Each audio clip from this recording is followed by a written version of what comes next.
রাজনৈতিক পরিমণ্ডল শক্তিকরণে বাংলাদেশকে $29 মিলিয়ন দিয়েছে যুক্তরাষ্ট্র। ভোটার টানতে মোদি পেয়েছেন 21 মিলিয়ন, বললেন ট্রাম্প। সরকারি সুযোগ সুবিধা নিয়ে সাংবাদিকদের সমালোচনা প্রেস সচিবের। জুলাই আন্দোলনের অর্জন ধরে রাখতে ঐক্যবদ্ধ থাকতে বললেন ফখরুল। অর্থনৈতিক ঝুঁকি কমাতে কাজ করছে সরকার, জানালেন বাণিজ্য সচিব। কমতে শুরু করেছে মূল্যস্ফীতি, দাবি কেন্দ্রীয় ব্যাংকের। এবং অবৈধভাবে ইউরোপে যাওয়ার স্বপ্ন সর্বশান্ত করেছে বহু পরিবারকে। বৈধ শ্রমবাজার নিশ্চিতে কূটনৈতিক তৎপরতার তাগিদ বিশেষজ্ঞদের। আসসালামু আলাইকুম, সবাইকে স্বাগত মোহনা সংবাদে। শুনছিলেন শিরোনাম, পুরো সংবাদের সঙ্গে আছে রাশিদা সুলতানা রিঙ্কু। বিস্তারিত। রাজনৈতিক পরিমণ্ডল শক্তিকরণে যুক্তরাষ্ট্র বাংলাদেশকে $29 মিলিয়ন অর্থ সহায়তা দিয়েছে। এমন আলোচনা তুঙ্গে ওঠার পর মার্কিন প্রেসিডেন্ট ডোনাল্ড ট্রাম্প প্রশ্ন রেখেছেন, এই রাজনৈতিক পরিমণ্ডলের অর্থ কি এবং কে পেয়েছে এই সহায়তা। অন্যদিকে ভারতের নাগরিকদের ভোট কেন্দ্রে আনতে নরেন্দ্র মোদীকেও $21 মিলিয়ন অর্থ সহায়তা দেওয়া হয়েছে বলে জানান ট্রাম্প। বিস্তারিত কাজী শাহরিনের প্রতিবেদনে। ক্ষমতারোহণের পর থেকেই তার নানা আগ্রাসী সিদ্ধান্ত ও বক্তব্যের মাধ্যমে পুরো বিশ্বে আলোড়ন সৃষ্টি করেছেন মার্কিন প্রেসিডেন্ট ডোনাল্ড ট্রাম্প। কখনো গ্রিনল্যান্ডকে খরিদ করা, কখনো বা গাজা দখল করার মতো আকাঙ্ক্ষা প্রকাশ করে জন্ম দিয়েছেন নানা সমালোচনার। এবার জো বাইডেন আমলে বিভিন্ন দেশকে দেয়া অর্থ সহায়তা নিয়ে প্রশ্ন তুলেছেন ট্রাম্প। বাংলাদেশের রাজনৈতিক পরিমণ্ডল শক্তিশালীকরণে একটি সংস্থার কাছে $29 মিলিয়ন অর্থ সহায়তা প্রদান করা হয়েছে। শুক্রবার রিপাবলিকান গভর্নর অ্যাসোসিয়েশন আয়োজিত নৌশভোজ অনুষ্ঠানে ট্রাম্প এ কথা জানান। সেই সঙ্গে একটি প্রশ্ন করেন তিনি, এর রাজনৈতিক পরিমণ্ডলটা কি আর কেন এখানে অর্থ সহায়তা দেয়া হয়েছে। কোন সংস্থাকে এ সহায়তা দেয়া হয়েছে সেটি জানা নেই কারো। ট্রাম্প বলেন, যে সংস্থাকে সহায়তা দেয়া হয়েছে সেখানে মাত্র 2 জন কাজ করেন, যাদের চেকের মাধ্যমে এ অর্থ দেয়া হয়। $29 million to strengthen the political landscape in Bangladesh. Nobody knows what they mean by political landscape. What does that mean? শুধু বাংলাদেশই নয়, ভারতকে দেয়া $21 মিলিয়ন অর্থ সহায়তা নিয়েও প্রশ্ন তুলেন ডোনাল্ড ট্রাম্প। তিনি বলেন, এ অর্থ গেছে তার বন্ধু নরেন্দ্র মোদীর কাছে ভোটারদের ভোট কেন্দ্রে আনার জন্য। ট্রাম্প কটাক্ষ করে বলেন, ভারতের নাগরিককে ভোটদানে উৎসাহিত করতে $21 মিলিয়ন দেয়া হলে যুক্তরাষ্ট্রের ভোট কেন্দ্র কেন খালি থাকবে। তিনিও যুক্তরাষ্ট্রের ভোট কেন্দ্রে ভোটারদের উপস্থিতি চান। And $21 million for voter turnout in India. Why are we caring about India turnout? We got enough problems. We want our own turnout, don't we? Can you imagine all that money going to India? I wonder what they think when they get it. Now, it's a kickback scheme, you know, it's not like they get it. এদিকে Indian express এক প্রতিবেদনে জানায়, $21 million এ অর্থ সহায়তা পাননি ভারত। তবে 2022 সালে বাংলাদেশকে $21 মিলিয়ন দেয়া হয়, যা ওই বছরের জুলাইয়ে আমার ভোট আমার প্রকল্প এবং পরে নাগরিক প্রকল্পের আওতায় USAID এ সহায়তা দেয়। এত সব অনিয়মের অভিযোগে প্রেসিডেন্টের দায়িত্ব গ্রহণের পরপরই বাংলাদেশ, ভারত সহ 50টি দেশে USAID এর সহায়তা বাতিল করেন ট্রাম্প। আচ্ছা, ঠিক আছে। কাজী শাহরিন, মোহনা সংবাদ। বিভিন্ন সরকারের কাছে নানা রকম সুযোগ সুবিধা নেয়ার জন্য সাংবাদিকদের সমালোচনা করে প্রধান উপদেষ্টা প্রেস সচিব শফিকুল আলম বলেছেন, এটা কোনোভাবে কাম্য নয়। জাতীয় প্রেস ক্লাবে এক আলোচনা সভায় তিনি কথা বলেন। এতে বিএনপি মহাসচিব মির্জা ফখরুল ইসলাম আলমগীর বলেন, জুলাই আগস্ট আন্দোলনের অর্জন ধরে রাখতে সবাইকে ঐক্যবদ্ধ থাকতে হবে। বিস্তারিত তানজিদ ভুইয়ার প্রতিবেদনে। সাংবাদিক মাহফুজুল্লাহর মরণোত্তর 21শে পদক প্রাপ্তি উপলক্ষে জাতীয় প্রেস ক্লাবে আলোচনা সভার আয়োজন করা হয়। এতে বক্তারা বলেন, ফ্যাসিস্ট সরকারের আমলে বিএনপি চেয়ারপারসন বেগম খালেদা জিয়াকে নিয়ে জীবনী লিখে বেশ চাপের মুখে পড়তে হয়েছিল মাহফুজুল্লাহকে। প্রেসিডেন্ট জিয়ার উপর, বেগম খালেদা জিয়ার উপর এখানে আলোচনা এসছে স্বাধীনতার প্রথম দশকের রাজনীতি সম্পর্কে। সাংবাদিক মাহফুজুল্লাহকে মরণোত্তর 21শে পদকে ভূষিত করায় অন্তর্বর্তী সরকারকে ধন্যবাদ জানান বিএনপি নেতারা। গণতন্ত্রের জন্য লড়াইয়ের জন্য যদি কাউকে যদি পদক দিতে হয়, মাহফুজুল্লাহকে দিতে হবে। স্বৈরাচার পতনের জন্য যে জিনিসগুলো পুঞ্জীভূত হয়েছে বিগত বছরগুলোতে, সেখানে মাহফুজুল্লাহ ভাই বিরাট অবদান। অনুষ্ঠানে প্রধান উপদেষ্টার প্রেস সচিব শফিকুল আলম জানান, সাংবাদিকদের নীতি নৈতিকতা থাকাটা খুব জরুরি, যা ছিল মাহফুজুল্লাহর। এবং উনি সেই সময় যে প্রেডিকশন করেছেন যে উনি আরো স্ট্রঙ্গার হয়ে ফিরে আসবেন খালেদা জিয়া, সেটা হয়েছে। মাহফুজুল্লাহ ভাইদের মতো হিরো খুব কম, প্রচুর তারা স্কলাস্টিসিজমে তারা স্পেন্ড করেছেন। বিএনপি মহাসচিব মির্জা ফখরুল ইসলাম আলমগীর বলেন, বিগত বছরগুলোতে রাজনৈতিক স্বার্থে ইতিহাস বিকৃত করা হয়েছে। আজকে অত্যন্ত আশাবাদী আমরা সবাই, সেই ফ্যাসিবাদের পরিবর্তন হয়েছে। সত্যিকার অর্থেই আমরা যেন সবাই ভবিষ্যৎ প্রজন্মের জন্য বাসযোগ্য দেশ তৈরি করার জন্য সবাই যেন কাজ করতে পারে। সাংবাদিক হিসেবে মাহফুজুল্লাহ শুধু লিখেই যাননি, সবখানে সক্রিয় অংশগ্রহণ ছিল বলে মন্তব্যও করেন বিএনপি মহাসচিব। সাংবাদিকরা সবাই চেষ্টা করে অন্তত মাহফুজুল্লাহর মতো হতে। জাতীয় প্রেস ক্লাবে সিএনজি অটোরিকশা শ্রমিক দলের এক অনুষ্ঠানে দলের স্থায়ী কমিটির সদস্য ডক্টর আব্দুল মঈন খান বলেন, বিএনপি ক্ষমতায় এলে প্রতিটি শ্রমিকের অধিকার নিশ্চিত করা হবে। মহান আল্লাহ তাআলা যদি কোনো সুষ্ঠু নিরপেক্ষ নির্বাচনের মাধ্যমে আমাদের সরকারের দায়িত্ব পরিচালনার কোনো সুযোগ যদি এই দেশের মানুষ আমাদের দেয়, আপনাদের যে যৌক্তিক দাবি দেওয়া আছে। তানজিদ ভুইয়া, মোহনা সংবাদ, ঢাকা। কারাবন্দী নেতা এটিএম আজাহারুল ইসলামের মুক্তির জন্য সরকারকে যথেষ্ট সময় দেওয়া হয়েছে বলে মন্তব্য করেছেন জামায়াতে ইসলামের আমির ডাক্তার শফিকুর রহমান। আজাহারুল ইসলামের মুক্তির দাবিতে নিজে গ্রেফতার হওয়ার জন্য 25 ফেব্রুয়ারি আদালত প্রাঙ্গণে হাজির থাকার ঘোষণা দেন শফিকুর রহমান। লক্ষ্মীপুর জেলা আদর্শ সামাদ সরকারি উচ্চ বিদ্যালয় মাঠে জামায়াতের জনসভায় তিনি বলেন, একে একে সব জাতীয় নেতা মুক্তি পেলেও এটিএম আজাহারুল ইসলাম বৈষম্য ও জুলুমের শিকার। দেশে আবার যাতে ফ্যাসিবাদের অধ্যায় তৈরি না হয় সে ব্যাপারে সবাইকে সতর্ক থাকার আহ্বান জানান জামায়াতে ইসলামী আমির। ৬টি মাস চলে গেল, বাংলাদেশ ফ্যাসিবাদীদেরকে তাড়ালো, কিন্তু ফ্যাসিবাদের বোঝা এখনো এটিএম আজাহারুল ইসলামের ঘাড়ের উপরে রয়ে গেল। সবাই বের হয়ে আসলেন, এখনো আজাহারুল ইসলাম অন্ধকার প্রকোষ্ঠে থেকে গেলেন কারাগারে। আমি সরকারকে অনুরোধ করেছি, আগামী 25 তারিখ আমি স্বেচ্ছায় নিজেকে আইন শৃঙ্খলা বাহিনীর হাতে তুলে দিয়ে বলবো, আমাকে গ্রেফতার করুন এবং আমাকে কারাগারে পাঠান।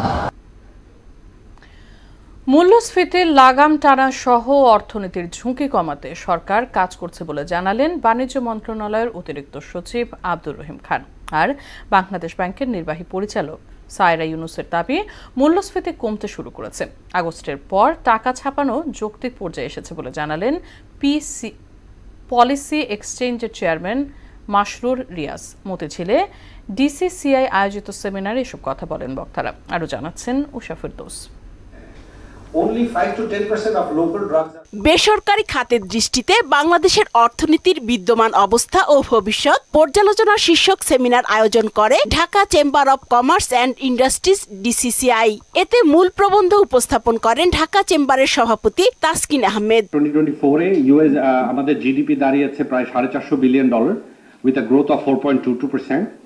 Private investment to GDP is almost 24%. আমাদের এফডিআই ফাইন্যান্সিয়াল ইয়ার 2024 এ $1.41 বিলিয়ন। আলোচনায় গবেষণা প্রতিষ্ঠান পলিসি এক্সচেঞ্জের চেয়ারম্যান মাসরুর রিয়াজ বলেন, মূল্যস্ফীতির লাগাম টানতে বাস্তবসম্মত তদারকি প্রয়োজন। গত বছর এসে ইন্টারেস্ট রেটটাও অ্যাডজাস্টেড হয়েছে, টাকা ছাপানোটাও যৌক্তিকতার মধ্যে নিয়ে আসা হয়েছে বাংলাদেশ ব্যাংকের নতুন নেতৃত্ব। তবে বাংলাদেশ ব্যাংকের নির্বাহী পরিচালক সায়রা ইউনুস বলেন, কয়েক বছর ধরেই দেশের অর্থনীতিতে মাথা ব্যথার কারণ উচ্চ মূল্যস্ফীতি। তবে আশার কথা, বর্তমানে মূল্যস্ফীতি কমতে শুরু করেছে। ইনফ্লেশন কমতে শুরু করেছে, কারণ ইনফ্লেশনের কারণ আরেকটা ছিল ফুড ইনফ্লেশন। এখন ফুড ইনফ্লেশনটা যেহেতু কমছে, আমাদের ভেজিটেবল প্রাইস কমছে, প্রোটিনের প্রাইস কমছে, খুব একটা ফ্লাকচুয়েশন দেখা যাচ্ছে না, এবং এটার ইম্প্যাক্ট, এক্সচেঞ্জ রেটের ইম্প্যাক্টটা এখন আর ইনফ্লেশনের উপর সেভাবে আসবে না।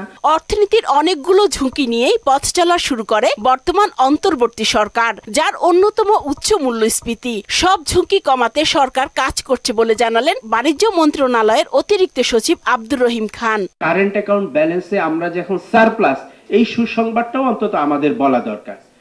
আজকে ফরেন এক্সচেঞ্জ রিজার্ভে আমরা যে সংকট কাটিয়ে একটা স্বস্তির জায়গায় আসছি, সেটাও তো আমাদের একটু বলা দরকার। আমি বলছি না যে we are always in the challenge, we are always with the problems. আমরা এর মধ্যে থেকে কিন্তু উঠে আসছি। বেকারত্ব কমানোর দিকে সরকারের মনোযোগ দেওয়া উচিত বলে মনে করেন আলোচকরা। আমাদের যুব সমাজ সেটাকে আমরা যে বেকারত্ব সেখান থেকে মুক্তি দিতে পারি না। উষা ফেরদৌস, মোহনা সংবাদ, ঢাকা। বাংলাদেশের অগ্রগতিতে সহায়তা অব্যাহত থাকবে বলে জানিয়েছেন কুয়েতের রাষ্ট্রদূত আলী সিনিয়ান আব্দুল ওয়াহাব হামাদা। কুয়েতের 64তম জাতীয় দিবস উপলক্ষে সাভারের আশুলিয়ায় আর রহমা গ্লোবাল সোসাইটির অধীনে SSTS কমপ্লেক্সে 300 অসহায় পরিবারকে সেলাই মেশিন বিতরণ অনুষ্ঠানে এ কথা জানান তিনি। বলেন, যে কোনো সমস্যার সমাধানে বাংলাদেশের সঙ্গে কাজ করবে কুয়েত। চলন্ত বাসে ডাকাতি ও নারীকে শ্লীলতাহানির ঘটনায় 3 জনকে গ্রেফতার করেছে পুলিশ। টাঙ্গাইলের পুলিশ সুপার মিজানুর রহমান এ কথা জানান। গেল 17 ফেব্রুয়ারি রাতে ঢাকা থেকে রাজশাহীর চলন্ত বাসে ডাকাতি ও নারীকে শ্লীলতাহানির ঘটনা ঘটে। শুক্রবার বাসের যাত্রী ওমর আলী বাদী হয়ে অজ্ঞাত 8-9 জনের বিরুদ্ধে মামলা করলে রাতে সাভারের বিভিন্ন এলাকায় অভিযান চালিয়ে তাদের গ্রেফতার করে টাঙ্গাইল জেলা পুলিশ। উন্নত জীবনের আশায় অবৈধভাবে বিদেশে পাড়ি জমাতে গিয়ে প্রতি বছর সর্বশান্ত হচ্ছে বহু পরিবার। কেউ সাগরে ডুবে অথবা অপহরণকারীদের নিশানায় পড়ে অকাতরে প্রাণ হারাচ্ছেন। বিশেষজ্ঞরা বলছেন, মৃত্যু ও সর্বশান্ত হওয়া বন্ধে বৈধভাবে জনশক্তি পাঠাতে ইউরোপের দেশগুলোর সঙ্গে কূটনৈতিক আলোচনার কোনো বিকল্প নেই। শ্রম খাতের অনিয়ম দুর্নীতি নিয়ে মাহবুব হাসান রিপনের 5 পর্ব ধারাবাহিক প্রতিবেদনের আজ 4র্থ পর্ব। সহায়তা করেছেন মাদারীপুর প্রতিনিধি আরিফুর রহমান। উন্নত জীবনের আশায় মৃত্যু ভয়কে উপেক্ষা করে প্রতি বছর সমুদ্রপথে অবৈধভাবে ইতালির উদ্দেশ্যে যাত্রা করেন অনেক বাংলাদেশি। এতে সাগরে ডুবে অথবা অপহরণকারীদের নিশানায় পড়ে অকাতরে প্রাণ হারান অনেকেই। আর এর মাসুল গুনতে হয় পরিবারের সদস্যদের। তাও চাই না, আমার বাবারে চাই, আমার অনেক কষ্টের সন্তান।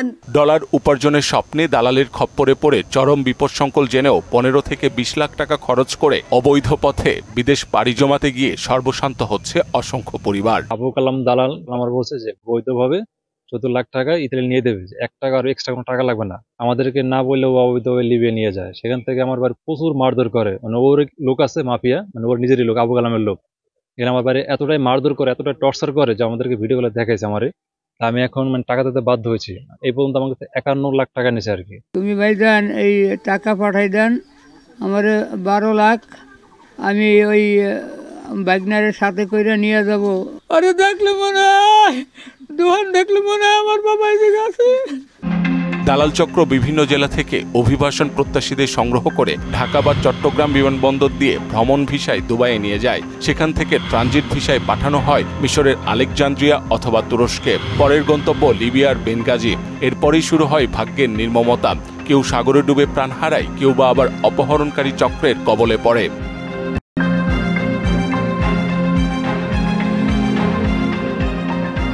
ইউরোপের যে সমস্ত দেশে আমাদের শ্রমিকরা বা আমাদের নাগরিকরা যেতে চান, অধিকাংশ দেশের ঢাকায় দূতাবাস নাই। সেটার জন্য তাদেরকে দূরে যেতে হয়, হয় দিল্লি যেতে হয় কিংবা অন্যান্য দেশে যেমন থাইল্যান্ড, মালয়েশিয়া এবং চায়নাতেও যেতে হয়।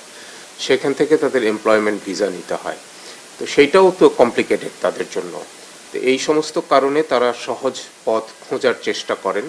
ইনফো মাইগ্রান্টসের তথ্যমতে 2024 সালে নৌকাডুবি সহ নানাভাবে মারা গেছেন 7 শতাধিক মানুষ। আর 2023 সালে নিখোঁজ হয়েছে বা মৃত্যুবরণ করেছে প্রায় 4000 অভিবাসন প্রত্যাশী। একপাক্ষিক হলে হবে না, তার মানে হলো কেবল আমাদের সরকার চেষ্টা করলে হবে না। সেখানে যে দেশগুলোতে তারা যাচ্ছেন, ধরে নিই ইউরোপ, সেখানে ইউরোপের দেশগুলোর দিক থেকে একটা পজিটিভ মনোভাব আপনার থাকাটা জরুরি। ইউরোপের দেশগুলোতে জনশক্তি পাঠাতে কূটনৈতিক তৎপরতা জোরদার করার তাগিদ দিয়েছেন বিশেষজ্ঞ। ইউরোপের দেশগুলোর সঙ্গে এই শ্রমিক বিনিময়ের বা শ্রমিক প্রেরণ করার কোনো দেশের সঙ্গেই আমাদের কোনো রকম চুক্তি নাই বা ব্যবস্থাপনা নাই। মাহবুব হাসান রিপন, মোহনা সংবাদ, ঢাকা। এবার বইমেলার মোহনায়।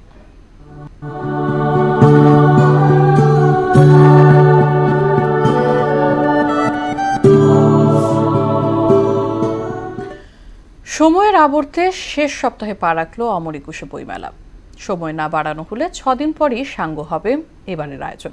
বইমেলার 22তম দিনের চালচিত্র জানবো সহকর্মী মনিরুল ইসলামের কাছে। মনির, শেষ দিকে কেমন দেখছেন পাঠকক্রেতা উপস্থিতি, প্রকাশনা এবং বেচাকেনা?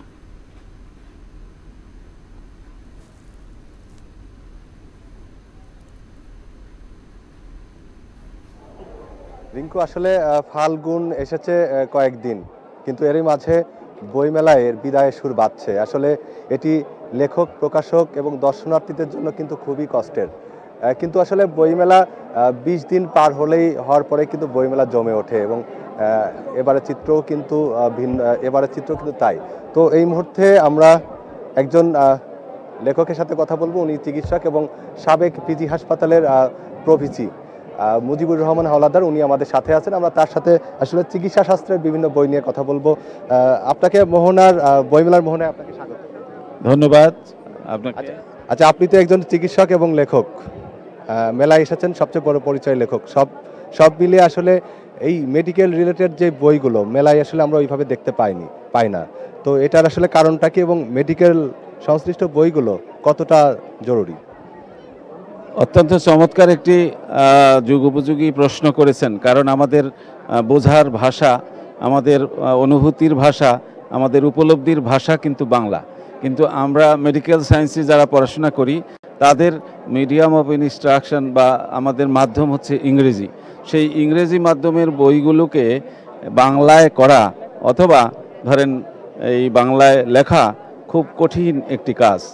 সেই কারণে এ ধরনের প্রচেষ্টা খুব অনেক আমাদের উঁচুমানের চিকিৎসক রয়েছেন যারা চিকিৎসা সেবায় অনেক সময় দিচ্ছেন, গণমানুষের স্বাস্থ্য সেবায় যুক্ত রয়েছেন, কিন্তু তাদের ব্যক্তিগত অথবা প্রফেশনাল ব্যস্ততার কারণেও অনেক ক্ষেত্রে এই লেখালেখির মধ্যে অনেকে আসতে চান না।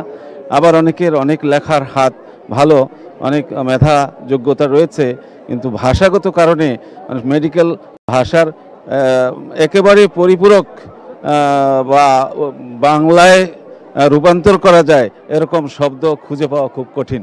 সে কারণে সম্ভবত আমার ধারণা যে বাংলায় খুব বেশি লেখা আসে না এবং বইও পাবলিশড হয় না।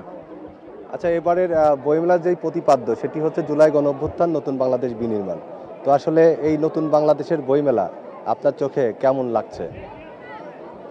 আমার কাছে, আমি অন্যান্য বারেও বইমেলায় এসেছি, কিন্তু এবারের বইমেলার অবস্থানটা আমার কাছে একটু ভিন্ন মনে হয়েছে। এই কারণে তেমন কোনো ধরনের কোনো ইনডিসিপ্লিন নাই এবং মানুষের যে উপস্থিতি তাতে দেখে মনে হয় মানুষ স্বতঃস্ফূর্তভাবে এই বইমেলায় অংশগ্রহণ করছে, বই কিনছে এবং তাদের মনের খোরাকের জন্য যে বই পাঠ করা সেটির জন্য অনেক তথ্য উপাত্ত সমৃদ্ধ বই তাদের পাওয়া যাচ্ছে। আপনাকে অশেষ ধন্যবাদ।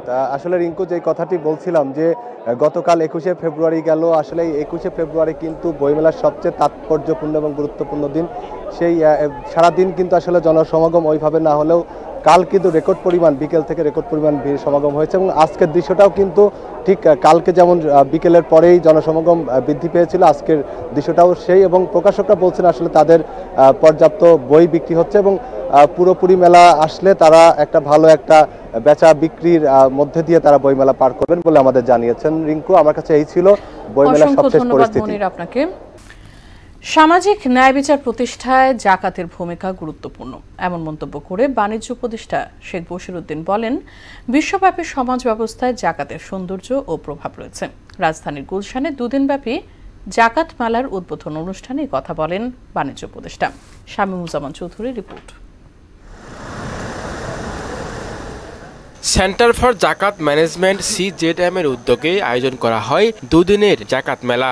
জাকাত প্রদানে উদ্বুদ্ধ করতে বিভিন্ন আর্থিক প্রতিষ্ঠান ও হজ ফাইন্যান্স কোম্পানি স্থান পেয়েছে। অনুষ্ঠানে বক্তারা বলেন, সমৃদ্ধ আগামীর জন্য সচেতনভাবে জাকাত দিলে দারিদ্র্য হ্রাস, শিক্ষা, স্বাস্থ্য ও কর্মসংস্থানে ভূমিকা রাখা সম্ভব। রাষ্ট্রের পক্ষ থেকে বলা উচিত যে আপনাদের প্রত্যেকে জাকাত দেওয়া উচিত, জাকাত দেন, এই কথাটা রাষ্ট্রীয়ভাবে সরকারিভাবে বলা দরকার, উৎসাহিত করা দরকার। Bangladesh through the CSM pioneering roles exemplify how structured Zakat collection can transform lives, ensuring that recipient progress from dependence to self-sufficiency. Social ক্যাম্পেইনে উদ্বুদ্ধকরণের প্রচেষ্টাটা এটা অত্যন্ত গুরুত্বপূর্ণ। তো আজকের এই যে আজকে আমরা আলোচনা করছি ইসলামিক সোশ্যাল ফাইন্যান্স, কিন্তু ওই আলোচনার সূত্র ধরে আমরা বৃহত্তর আলোচনাটার জায়গায় যাচ্ছি। বাণিজ্য উপদেষ্টা বলেন, সাম্য প্রতিষ্ঠায় জাকাত গুরুত্বপূর্ণ ভূমিকা রাখতে পারে। গত 15 বছর বিষয়টি উপেক্ষিত ছিল। অভিযোগ করেন, যারা ক্ষমতায় ছিলেন তারা কেবলই ভোগেই ব্যস্ত ছিলেন।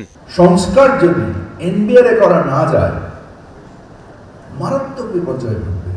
একই জিনিসই ঘটবে, ধনীদের দ্বারা দেশের অর্থনৈতিক পলিসি এমনভাবে তৈরি হবে এবং এমনভাবে তৈরি হয়েছে গত 15 বছর। এই সিলসিলা যদি চালু থাকে, ধনীরা যদি দেশের আমদানি শুল্ক রপ্তানি বিষয়ে সিদ্ধান্ত গ্রহণ করা শুরু করে, তাহলে সম্পদের সুষম বন্টন কোনোভাবেই সম্ভব না। বৈষম্য দূর করে মর্যাদাপূর্ণ সমাজ গঠনে জাকাতের অবদান অনস্বীকার্য, এমন মন্তব্য করেন বাণিজ্য উপদেষ্টা। নৈতিকভাবে যতদিন পর্যন্ত আমাদের নেতৃত্বের মধ্যে এই অনুভূতি না আসবে। শামীমুজ্জামান চৌধুরী, মোহনা সংবাদ, ঢাকা। দেশের বাইরের খবর। অবরুদ্ধ গাজায় 602 ফিলিস্তিনি বন্দী বিনিময়ের আজ 6 ইসরায়েলি জিম্মিকে মুক্তি দেবে হামাস। এরই মধ্যে তাদের নাম প্রকাশ করেছে সংগঠনটি। এছাড়া ধ্বংসস্তূপের ভেতর থেকে আরও 22 মরদেহ উদ্ধার করা হয়েছে। অন্যদিকে যুক্তরাষ্ট্রে সশস্ত্র বাহিনীর প্রধানকে বরখাস্ত করলেন প্রেসিডেন্ট ট্রাম্প। আর ব্রাজিলের সড়ক দুর্ঘটনায় নিহত হয়েছেন 12 শিক্ষার্থী। ঢাকা প্রিমিয়ার লিগে 2025 মৌসুমে দলবদলে লিজেন্ডস অফ রূপগঞ্জে নাম লিখেছেন সাকিব আল হাসান। দলবদলের প্রথম দিনে অনলাইনে কাগজপত্র জমা দেন তিনি। গেল আসরে সাকিব খেলেছিলেন শেখ জামাল ধানমন্ডি ক্লাবে। পরিবর্তিত পরিস্থিতিতে দলটির প্রধান পৃষ্ঠপোষক সরে গেছে। এদিকে ক্লাব কর্তৃপক্ষ আশা আগামী মাসের শুরুতে প্রিমিয়ার লিগে সাকিবকে পাওয়া যাবে। দুদিন ব্যাপী দলবদলে ক্রিকেটারদের অনলাইন ও অফলাইন দুইভাবেই রেজিস্ট্রেশন করানো যাচ্ছে। এবারে প্রিমিয়ার লিগ শুরু হবে মার্চের প্রথম সপ্তাহে। সাকিবকে নেই, আমরা খেলোয়াড় সাকিবকে নিয়েছি। সাকিবের অবদানেই কিন্তু আমরা চ্যাম্পিয়ন্স ট্রফি খেলতেছি। এই প্লেয়ারটাকে বাদ দিয়ে চ্যাম্পিয়ন্স ট্রফিটা খেলাটাও আমাদের অনুচিত। ক্যারিয়ার শুরু থেকে আমার সাথে ছিল এবং এখনো ও আশা প্রকাশ করছেন আমার সাথেই থাকবেন। এই ছিল সংবাদে। তবে যাবার আগে শিরোনামগুলো আরো একবার।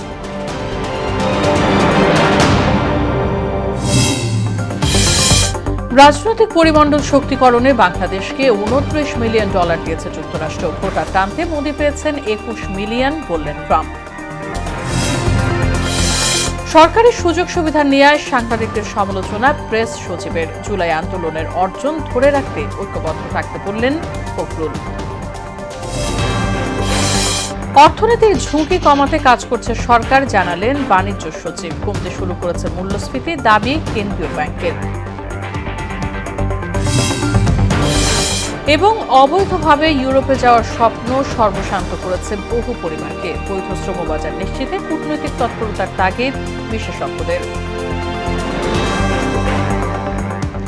এই ছিল সংবাদে। পরবর্তী সংবাদ রাত 9টায়। এর আগে সংবাদ এক নজরে দেখবেন সন্ধ্যা 7টায়। এছাড়া মোহনার সবশেষ খবর জানতে ভিজিট করুন www.mohana.tv। সংবাদ দেখতে পারেন ফেসবুক ও ইউটিউবে। সঙ্গে থাকার জন্য